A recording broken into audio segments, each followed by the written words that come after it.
Selamat datang di channel Alur Donghua. Sebelum menonton, silahkan subscribe, biar Mimin tambah semangat update-nya. Iblis langit itu misterius dan tidak dapat diprediksi. Ia pandai membingungkan pikiran orang. Biarkan aku dan saudara Jin yang menanganinya. Helan, kau dan Guiling menangani Chen Ruyan. Di antara 4 leluhur iblis, pria mumi berkata kepada wanita jahat dan wanita gemuk. Chen Ruyan dikenal sebagai wanita tercantik dan berkuasa di pengadilan surgawi. Saya ingin melihat betapa kuatnya Anda hari ini. Wanita jahat itu memandang Chen Ruyan dengan sinar kompetitif di matanya dan melambaikan tangannya. Ratusan sinar hitam keunguan keluar dari tubuhnya. Setiap pancaran cahaya hitam keunguan meluas dengan cepat, berubah menjadi tanaman merambat hitam keunguan seperti pohon raksasa. Bunga berwarna hitam keunguan seukuran rumah bermekaran di ujung tanaman merambat, tampak sangat indah. Namun kelopak bunga ini ditutupi duri tajam, menggeliat seolah hidup, membuat orang bergidik. Wanita jahat itu mengarahkan jarinya ke depan, dan ratusan bunga ungu kehitaman melesat seperti ular piton menuju Blue Dragon Grand Array milik Chen Ruyan. Begitu kedua belah pihak bertabrakan, ledakan yang menggemparkan bumi segera meletus. Cahaya biru dan ungu memancar dengan hebat, dan ruang gelap itu bergetar hebat. Wanita berjubah putih itu memandang ke arah Yinming, sedikit kebencian terlihat di matanya. Namun, dia juga memahami bahwa akan sangat sulit baginya untuk berurusan dengan hukum empirean miliknya. Dengan mendengus dingin, tubuh gemuknya berguling-guling di tanah, dan badai hitam berukuran 100 mil segera muncul. Pilar angin hitam yang tak terhitung jumlahnya melesat keluar, mengacungkan cakarnya ke segala arah.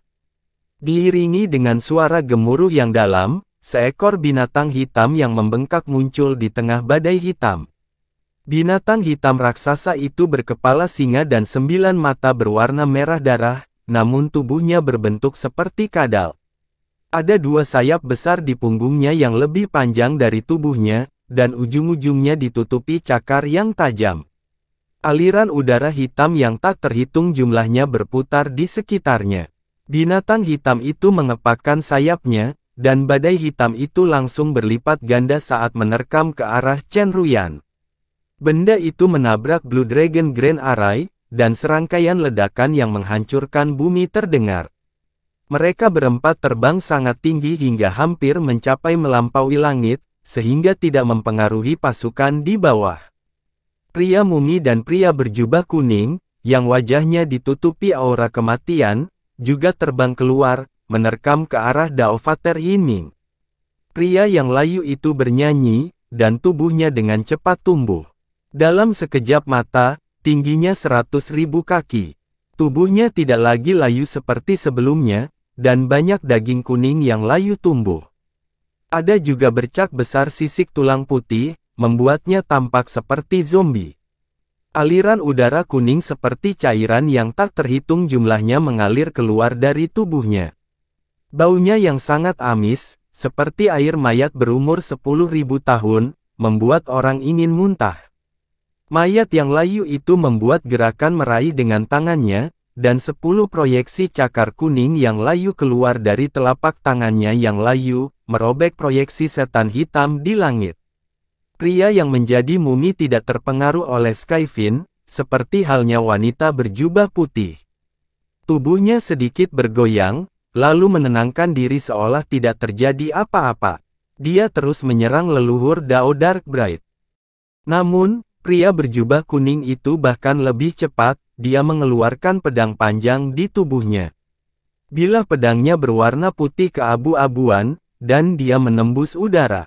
Udara di depan Hollow Bright bergetar, dan cahaya pedang putih keabu-abuan sepanjang 3000 meter tiba-tiba muncul entah dari mana, menusuk ke arah kepala Hollow Bright. Pedang Qi yang sangat tajam melonjak dari segala arah, menebas ke arah Yinming. Pedang Qi memancarkan aura kematian. Segala sesuatu di area itu langsung berwarna putih keabu-abuan dan berubah menjadi debu. Daois Hollow Bright mengerutkan kening, seolah dia agak waspada terhadap cahaya pedang yang mematikan ini. Tubuhnya berkedip-kedip, dan formasi bintang berujung 6 muncul di bawah kakinya. Tubuhnya berkedip, lalu menghilang ke udara. Pada saat yang sama, 6 sosok Daois Hollow Bright secara bersamaan muncul di 6 sudut formasi bintang berujung 6. Keenam sosok ini benar-benar identik baik dalam penampilan maupun aura. Tidak ada cara untuk mengetahui mana yang asli. Tatapan kosong pria berjubah kuning itu berkedip sejenak, lalu segera kembali normal. Dia menjentikkan pergelangan tangannya. Cahaya pedang putih keabu-abuan itu bergetar, lalu segera terbelah menjadi 6, menusuk ke arah 6 leluhur Dao. Keenamnya secara bersamaan membentuk mantra dan menunjuk ke arah mereka masing-masing. Udara di sekitar mereka langsung dipenuhi tangisan dan ratapan hantu dan dewa yang tak terhitung jumlahnya. Satu demi satu lorong hitam muncul, dan Skyfin dari dunia lain yang tak terhitung jumlahnya muncul dari dalam, menelan pria berjubah kuning dan leluhur Dao lainnya. Setiap iblis memancarkan aura yang kuat, dan kedua belah pihak mulai berperang satu sama lain. Di sisi lain, Daois Baiyun, tetua kurcaci, dan pria berjubah salju juga ikut menembak, menuju ketiga leluhur Dao dari alam Wildlands. Garis-garis cahaya warna-warni menutupi keenam sosok itu, sehingga mustahil untuk melihat apa yang sedang terjadi. Hanya serangkaian ledakan keras yang terdengar, dan sepertinya sulit untuk menentukan pihak mana yang lebih kuat. Meskipun leluhur Dao dari pengadilan surgawi mampu menahan serangan dari alam iblis dan alam Wildlands, perbedaan kekuatan antara para penggarap di bawah level Dao Fater terlalu besar. Pasukan pengadilan surgawi dengan cepat mulai menunjukkan tanda-tanda kelelahan. Mereka tidak punya pilihan selain berkumpul di satu tempat dan membentuk serangkaian formasi pertahanan, berjuang untuk bertahan. Dengan cara ini, meskipun pasukan pengadilan surgawi nyaris tidak mampu menstabilkan situasi, mereka berada dalam posisi yang sangat pasif, bahkan tidak bisa melakukan serangan balik. Jika tidak ada kesempatan untuk membalikkan keadaan, mereka perlahan-lahan akan mati. Dalam sekejap mata, serangan yang tak terhitung jumlahnya menghujani mereka. Penghalang pelindung yang dibentuk oleh pasukan pengadilan surgawi semakin redup, dan harapan di hati mereka semakin lemah. Tampaknya Aula Samsara lebih unggul dalam pertempuran ini. Namun, saya bertanya-tanya apakah Master Aula Samsara benar-benar dapat mengalahkan Gu Huojin. Tuan Changwu dan yang lainnya berdiri di kejauhan, menyaksikan pertempuran saat berbicara dengan lembut. Jika Gu Huojin dibiarkan pergi, dunia abadi sejati akan mengalami kekacauan, kata Master Feng sambil mengangguk. Jika itu masalahnya, mengapa kita tidak memberikan bantuan kepada Master Aula Samsara? Di satu sisi, kita dapat menjamin kedamaian dunia keabadian sejati, dan di sisi lain, kita dapat menemukan jalan keluar yang lebih baik di masa depan. Menurut rumor yang beredar, Master Aula Samsara adalah orang baik. Kalau tidak, ras iblis dan ras monster selalu sombong dan tidak akan bekerja sama dengannya, Zhen Xiyin berkata dengan suara rendah sambil melambaikan tangannya untuk membuat penghalang kedap suara di sekitar mereka bertiga. Mata Master Feng berbinar saat mendengar ini, tapi dia tidak mengatakan apapun. Dia memandang Daois Changwu. Daois Zhen, kapan kamu menjadi pelobi di Aula Samsara? Daois Changwu terdiam beberapa saat sebelum dia tiba-tiba tersenyum. Pelobi, mengapa Anda berkata demikian, Daois Changwu? Zhen Xiyin tertegun sejenak sebelum dia menggelengkan kepalanya dan tersenyum. Baru saja di Danau Giok, Anda membantu penguasa Aula Samsara secara terbuka dan diam-diam, mendesak kami untuk meninggalkan Danau Giok. Siapa yang tidak bisa melihatnya? Sejauh yang saya tahu, Anda baru-baru ini memperoleh batu meta abadi dalam jumlah besar dan membeli pembuluh darah spiritual yang panjangnya jutaan mil di alam surgawi Yin Agung. Anda sedang bersiap untuk mendirikan sekte di sana. Jika saya tidak salah, Aula Samsara memberi Anda sejumlah batu meta abadi ini, kata Daovater Changwu perlahan. Zhen Xin mengerutkan kening saat mendengar ini. Daovater Feng menatap ke arah Zhen Xin dengan heran saat mendengar ini. Bukan hanya kamu, Daois Zhen. Lebih dari separuh sekte yang memilih untuk meninggalkan Danau Giok telah disuap secara diam-diam oleh Aula Samsara, lanjut Daovater Changwu. Benar-benar, Daovater Feng terkejut lagi. Jika bukan karena kekayaan, bagaimana bisa begitu banyak orang pergi hanya karena beberapa patah kata dari Master Balai Samsara? Daovater Changwu mendengus. Sulit memperkirakan jumlah uang yang dibutuhkan untuk menyuap begitu banyak orang. Saya kira kuil Samsara telah menghabiskan semua uang yang mereka kumpulkan selama bertahun-tahun. Mereka benar-benar berani. Patriark Feng memberinya acungan jempol. Karena kalian berdua sudah tahu, aku tidak akan menyembunyikannya lagi. Daois Changwu benar. Guru Balai Samsara memang telah menghubungi saya sebelumnya. Dia juga memintaku untuk mengikat kalian berdua. Dia berjanji jika kamu bersedia membantunya sekarang, dia akan memberimu imbalan yang sama seperti aku. Zhen Xin melirik Daovater Feng dan berkata sambil tersenyum. Jarang sekali ketua Balai Samsara menganggapku begitu tinggi, tapi Gu Huojin sedang merencanakan sesuatu yang akan menghancurkan dunia. Bahkan jika itu demi rakyat, aku tahu siapa yang harus aku bantu. Mata Daovater Feng berkedip ketika dia mendengar ini dan berkata dengan tegas. Taois Feng bijaksana, sekarang pengadilan surgawi dalam bahaya, jika kita bergabung, kita pasti akan berhasil. Zhen Xin sangat senang dan mengangguk penuh semangat. Lord Changwu yang berdiri di samping, tetapi dia tidak mengatakan apapun dan tidak mengungkapkan pendapatnya.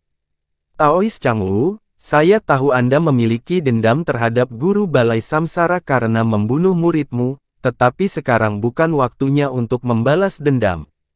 Jika Gu Huojin melarikan diri, saya khawatir dunia akan benar-benar hancur di masa depan. Ada satu hal lagi yang mungkin belum Anda ketahui. Master Balai Samsara mengembangkan hukum Samsara dan memiliki harta karun yang disebut Cakram 6 Jalan Reinkarnasi, yang dapat mengendalikan reinkarnasi di dunia luar. Dia berjanji bahwa selama Anda bersedia membantu, dia akan menggunakan Cakram 6 Jalan Reinkarnasi untuk mereinkarnasi murid Anda yang jatuh dan membiarkan dia bergabung dengan sekte Anda, kata Zhen Xin kepada Daois Changwu. Apakah ini benar? Tubuh Lord Changwu yang sempurna gemetar saat mendengar ini dan bertanya dengan penuh semangat.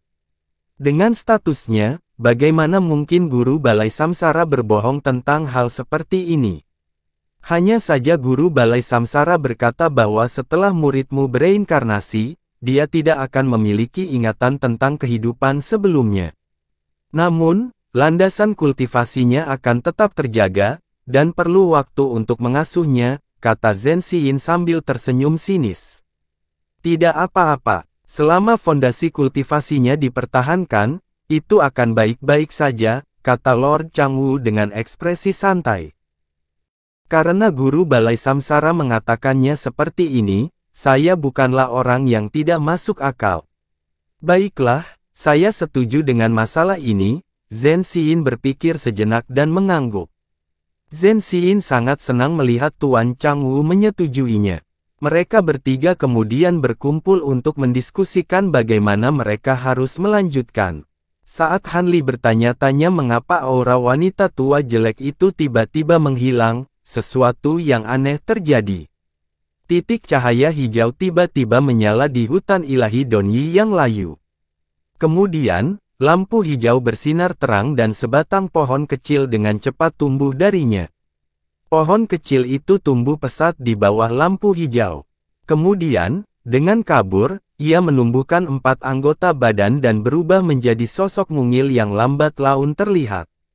Sosok ini dikelilingi oleh lampu hijau dan dipenuhi aura hukum elemen kayu yang sangat kuat. Han Li menoleh dan melihat bahwa sosok di lampu hijau adalah seorang wanita muda cantik dengan penampilan yang sangat cantik. Dia terbang ke udara, lengannya berkibar tertiup angin. Seluruh tubuhnya memancarkan aura hukum elemen kayu yang sangat kuat. Dia adalah... Han Li ragu-ragu sejenak dan menyadari bahwa aura orang ini persis sama dengan aura wanita tua jelek yang sebelumnya dia tekan. Apa yang sedang terjadi? Haha, Han Li, hukum pelayuan dan perkembanganku tidak stabil. Pertempuran terakhir yang menyangkut hidupku terjadi beberapa juta tahun yang lalu, dan sudah beberapa juta tahun sejak aku berubah dari berkembang menjadi layu. Hari ini, saya akan meminjam pohon 2 kali lipat Anda untuk berubah dari layu menjadi tumbuh subur sekali lagi. Ini seharusnya menjadi bencana dalam hidup Anda. Mati. Zuyan, yang tiba-tiba berubah menjadi seorang wanita muda, tertawa terbahak-bahak. Setelah mengatakan itu, dia melambaikan tangannya, dan rambut hitam panjangnya, yang tergerai longgar di belakangnya, langsung membengkak seperti tanaman merambat yang lebat. Itu langsung berubah menjadi gelombang hitam yang menggemparkan bumi, yang langsung menenggelamkan sosok mungilnya. Han Li mengalihkan pandangannya ke sekeliling dan melihat bahwa kekosongan dalam radius beberapa puluh ribu kilometer dengan cepat ditempati oleh helai rambut hitam ini. Dia melambaikan tangannya dan memanggil 72 pedang bambu Cloud Swarm di depannya. Dia membentuk segel pedang dengan satu tangan, dan semua pedang terbang segera terbang di depannya, membentuk formasi pedang melingkar besar di kehampaan. Pergi! Dengan teriakan pelan dari Han Li, 72 pedang bambu Cloud Swarm segera bersiul di udara dan berputar cepat di kehampaan seperti kincir angin. Dalam sepersekian detik, arus listrik yang mengalir keluar seperti cambuk petir yang tak terhitung jumlahnya yang menyerang langit dan bumi. Pedang ki tajam yang tak terhitung jumlahnya mengembun menjadi substansi dan melesat ke segala arah, langsung merobek rambut hitam bergelombang yang menutupi langit. Di sisi lain, saat Zisan melihat pemandangan ini, dia tidak langsung maju membantu. Sebaliknya, dia berbalik dan menyeret Dong Lihu yang terluka parah ke atas. Dengan sekilas sosoknya, dia langsung mengirimnya keluar dari formasi. Han Li mengaktifkan formasi pedang dan bergegas menuju Zuyan. Dia tidak terkalahkan di sepanjang jalan, dan tidak ada halangan sama sekali. Namun, setelah menempuh perjalanan beberapa ribu kilometer, Han Li tiba-tiba menemukan bahwa rambut hitam yang terpotong di belakangnya sebenarnya melayang di udara seolah-olah hidup. Itu sebenarnya mengelilinginya dari semua sisi. Han Li, coba gerakanku ini. Pada saat ini, teriakan keras tiba-tiba terdengar. Rambut hitam yang berserakan di udara tiba-tiba berkelebat dan secara otomatis tersambung kembali. Itu melengkung ke tengah, dan seperti pusaran hitam besar, itu menarik kekuatan Han Li ke dalamnya. Formasi pedang dari pedang Cloud Swarm bambu juga langsung hancur. Semua pedang itu terjerat erat oleh rambut hitam, dan pedang itu meronta dengan keras saat bergetar hebat. Sementara itu, Han Li sendiri berada di tengah pusaran. Tangan, kaki, dan pinggangnya semuanya terjerat oleh rambut hitam, dan sekelilingnya juga terhimpit oleh rambut hitam tebal. Semua tulangnya berderit, dan semakin sulit baginya untuk melepaskan diri. Pada saat yang sama, fluktuasi hukum nomologis yang tak terlukiskan melonjak seiring dengan rambut hitam dan terus mengalir ke tubuh Han Li. Pada saat yang sama, fluktuasi hukum nomologis yang tak terlukiskan melonjak seiring dengan rambut hitam dan terus mengalir ke tubuh Han Li. Dia tidak merasakan ketidaknyamanan apapun ketika energi seperti air ini menyerang tubuhnya. Hanya saja setiap kali air itu menyapu dirinya, Han Li merasa seolah-olah ada sesuatu yang perlahan mengalir keluar dari tubuhnya. Dia menundukkan kepalanya untuk melihat lengannya dan terkejut saat mengetahui kulitnya menjadi kering dan keriput. Seolah-olah dia langsung beralih dari masa puncak hidupnya ke usia seorang lelaki tua. Ini bukan ilusi. Bagaimana ini bisa terjadi? Han Li terkejut setelah penyelidikan singkat. Han Li juga mampu membuat umur seseorang bertambah cepat dengan kecepatan tinggi, tapi itu adalah teknik yang memanfaatkan kekuatan hukum waktu untuk mempercepat penipisan umur seseorang. Zuyan ini pastinya tidak memiliki kemampuan seperti itu. Selain itu, dia sudah menjadi eksistensi abadi yang mendekati level leluhur Dao. Bagaimana dia bisa menua sedemikian rupa hanya dalam beberapa lusin waktu? Setelah berpikir sejenak, Han Li perlahan menjadi tenang. Dia diam-diam mengedarkan energi spiritual abadi di tubuhnya, dan kulit layu di lengannya segera menyala dengan lampu hijau, dan kemudian dikembalikan ke keadaan semula. Namun tak lama kemudian, kulitnya yang baru pulih dengan cepat layu kembali.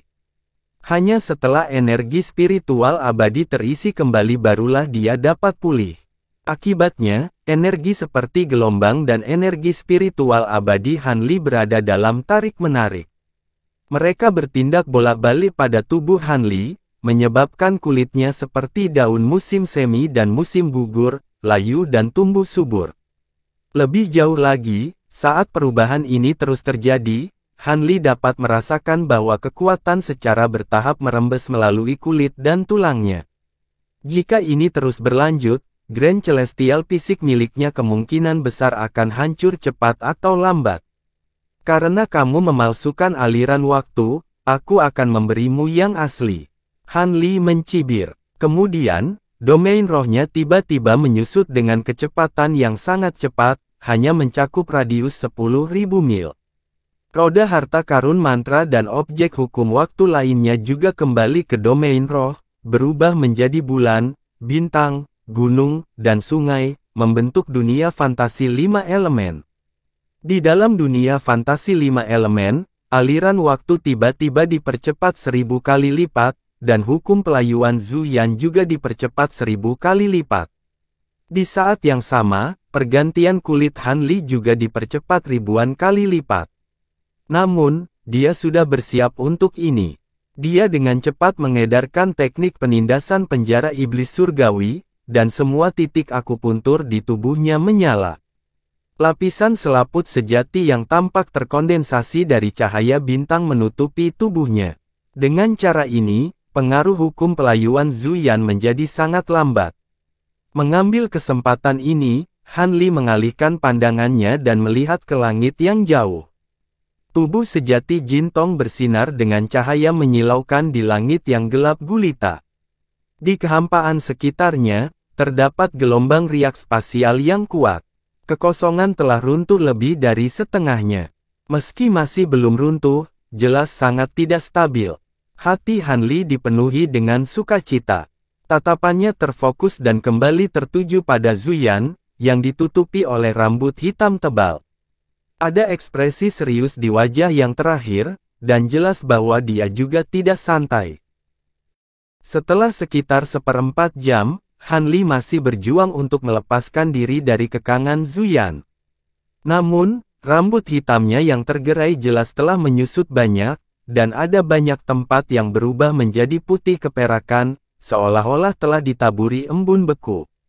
Melihat ini, sudut mulut Han Li melengkung membentuk senyuman.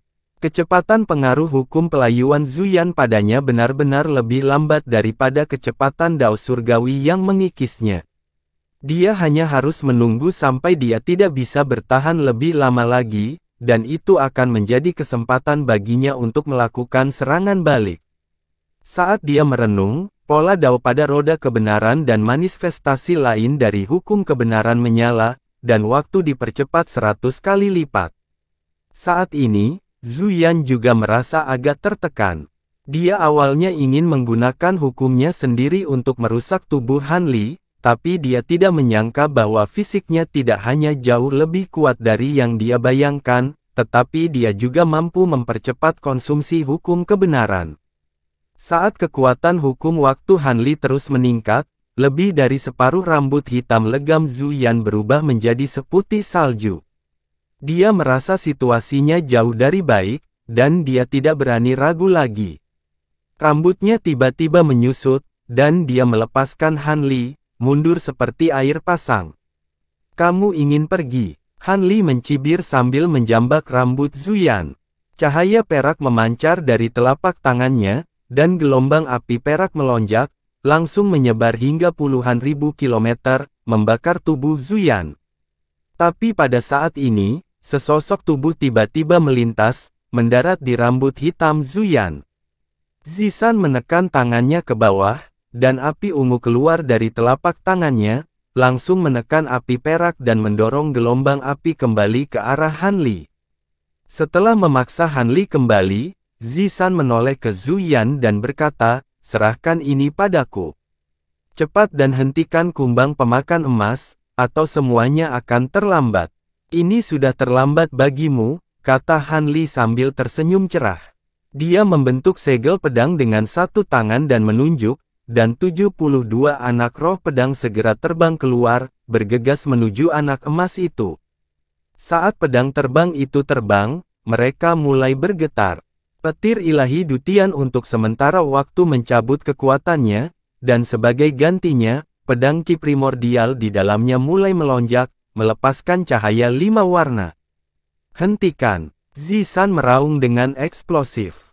Rambut panjang Zuyan segera menutupi langit saat dia mengejar pedang bambu Cloud Swarm. Melihat ini, Han Li melambaikan tangannya yang lain ke arah langit, dan semua bintang yang terbentuk oleh api mengalir waktu rusak mulai berjatuhan seperti hujan meteor.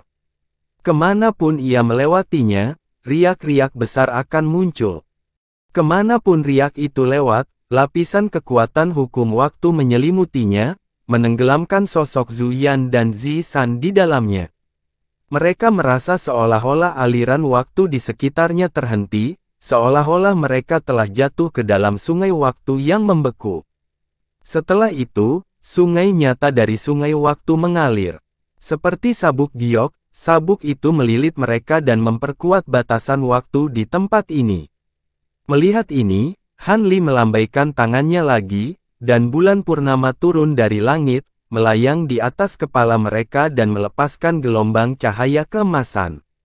Dengan contoh sebelumnya, kali ini dia tidak menggunakan pegunungan atau hutan ilahi Donyi. Saat Han Li menjebak mereka berdua dan berhenti, dia mendengar ledakan besar dari jauh. Boom! Dia buru-buru menoleh, dan melihat pedang Cloud Swarm bambu telah menarik kembali momentum pedangnya dan berubah kembali menjadi anak roh pedang, terbang kembali ke arahnya.